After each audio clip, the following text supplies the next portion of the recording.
Hi friends, ఎలా ఉన్నారండి? మేము చాలా బాగున్నాం. మీరు కూడా బాగుండాలని మనస్ఫూర్తిగా కోరుకుంటున్నాము. మేము అదే ఖమ్మంలో మన గవర్నమెంట్ హాస్పిటల్ ఉంది కదండి, అక్కడ కోవా బన్ అమ్ముతుంటేనే మా బాబు కావాలనంటే ఆగాము. ఆమె అప్పుడే అన్నం తింటుంది. మా వారు ఏం చేశారు, తినలే, నేను కోవా నేనే పెడతానని పెడుతున్నారు. చూడండి ఎలా పెడుతున్నారు. ఈ మాట నేను చెప్పొచ్చో లేదో నాకు తెలియదు, కానీ మనం ఒకళ్ళ గురించి మాట్లాడాలన్నా, ఒకళ్ళని ఒక మాట అనాలన్నా మనం చాలా ఆలోచించుకోవాలి ఫ్రెండ్స్. వాళ్ళు పొట్టకూటి కోసం వ్యాపారం చేసుకుంటున్నారు, వాళ్ళ గడవటం కోసం. అంతేగాని మనకేదో ఉంది, మనం కూడా ఆలోచించాలి. ఒక మాట, ఒక అవతల వ్యక్తిని ఒక మాట అనాలంటే చాలా ఆలోచించాలి ఫ్రెండ్స్. ఏదో నోరు ఉంది కదా అని చెప్పేసి ఇష్టం వచ్చినట్టు మాట్లాడడం కాదు. బ్రతుకు తెరువు కోసం వాళ్ళేదో వ్యాపారం చేసుకుంటుంటే నువ్వు అలా చేసావు, నువ్వు ఇలా చేసావని వాళ్ళ వ్యాపారాన్ని దెబ్బతీస్తే వాళ్ళు ఎక్కడికి వెళ్తారు ఫ్రెండ్స్ చెప్పండి? వాళ్ళకి సహాయం చేయకపోయినా పర్వాలేదు, కానీ వాళ్ళు చేసే వ్యాపారాల్లో మన్ను కొట్టకుండా ఉంటే చాలు.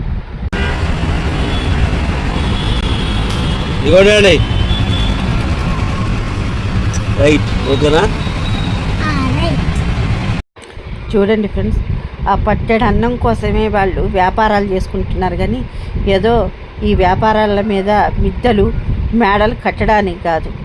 అంతే కదండి. చేతనైతే మనం సహాయం చేయండి, చేతనైతే.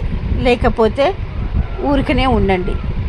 అంతేగాని వాళ్ళని అలా బాధ పెట్టి అలా చేస్తే ఏమొస్తుందండి? మీరే చెప్పండి ఫ్రెండ్స్.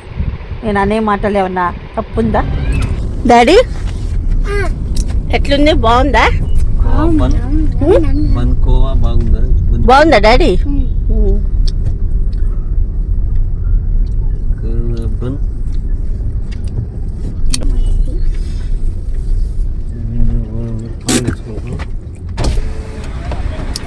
Tasty tasty, సూపరా? బాగుందా?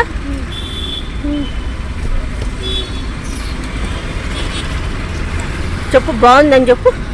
ఊరికి వెళ్తున్నాం ఫ్రెండ్స్. ఏదో ఈ విషయాన్ని మీతో షేర్ చేసుకోవాలనిపించింది, అందుకే చెప్పాను ఫ్రెండ్స్. ఓకేనా?